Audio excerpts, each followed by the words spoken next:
राष्ट्रपति द्रौपदी मुर्मू ने वक्फ संशोधन विधेयक 2025 को मंजूरी दे दी है। वक्फ संशोधन विधेयक के संसद के दोनों सदनों से पास होने के बाद राष्ट्रपति के पास मंजूरी के लिए भेजा गया था।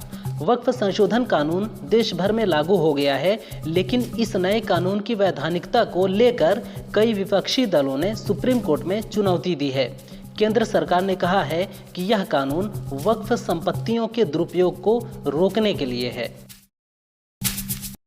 यूपी सरकार में मंत्री नंद गोपाल गुप्ता नंदी ने कहा कि निर्यात को बढ़ावा देने के लिए विदेशी मेलों में प्रतिभाग करने पर निर्यातकों को 4.5 लाख रुपए की प्रोत्साहन राशि दी जाएगी। पहले विदेशी मेलों में प्रतिभाग करने पर 3 लाख रुपए दिए जाते थे। नई निर्यात प्रोत्साहन नीति की समीक्षा के दौरान कहा कि उत्पादों के निर्यात संबंधी प्रमाण पत्र लेने के लिए निर्यातक इकाइयों को 75% तक की राशि प्रदान की जाएगी।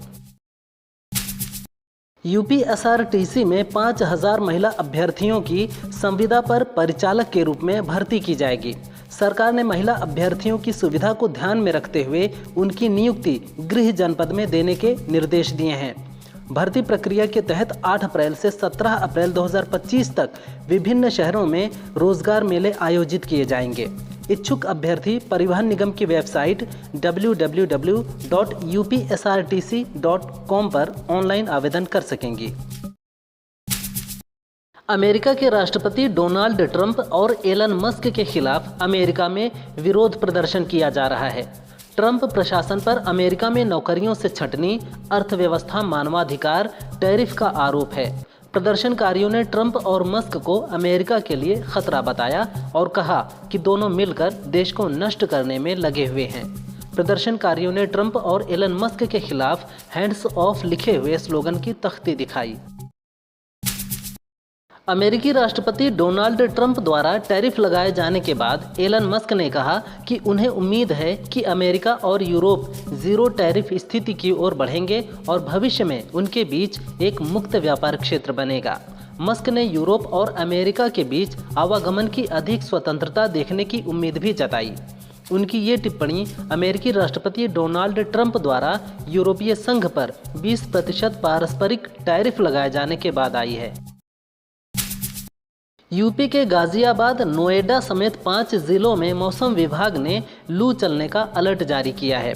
अप्रैल के पहले सप्ताह में ही गर्मी ने लोगों का जीना मुहाल कर दिया है।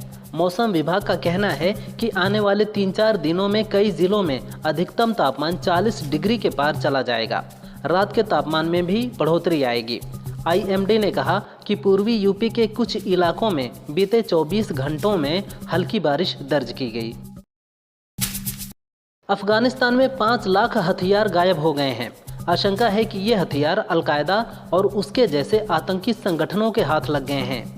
तालिबान ने 2021 में जब अफगानिस्तान को फिर से नियंत्रण में लिया था, तब उन्हें करीब 10 लाख हथियार और साजो सामान का जखीरा मिला। ये हथियार अमेरिकी सैनिक वापस लौटते वक्त अफगानिस्तान में ही छोड़ गए थे। तालिबान ने भी हथियारों के गायब होने की बात कबूली है। इजरायली सेना ने स्वीकार किया है कि 23 मार्च को दक्षिणी गाजा में 15 आपातकालीन कर्मचारियों की हत्या मामले में उसके सैनिकों से गलती हुई है। उस दिन फलस्तीनी रेड क्रिसेंट सोसाइटी के एम्बुलेंसों के काफिले और गाजा सिविल डिफेंस के एक दमकल ट्रक पर गोलीबारी की गई थी। इजराइल ने दावा किया था कि उसकी सेना ने इसके लिए हमला किया क्योंकि काफिला बिना हेडलाइट के अंधेरे में संदिग्ध रूप से आगे बढ़ रहा था।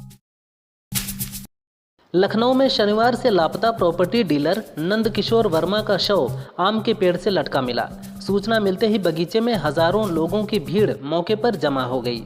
परिजनों ने पुलिस के आते ही हंगामा कर दिया। उन्होंने कहा कि पहले हत्यारे को पकड़ा जाए, इसके बाद ही शव पेड़ से उतारने देंगे। जब तक हत्यारे को नहीं पकड़ा जाता, शव ऐसे ही लटका रहेगा। काफी समझाने के बाद पुलिस ने शव को पोस्टमार्टम के लिए भेजा।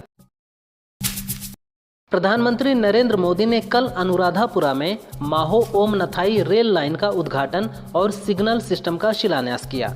इस दौरान पीएम मोदी ने श्रीलंकाई राष्ट्रपति अनुरा कुमार दिसानायके के साथ ट्रेन को हरी झंडी भी दिखाई। इस बीच श्रीलंका ने भी 14 भारतीय मछुआरों को रिहा कर दिया है।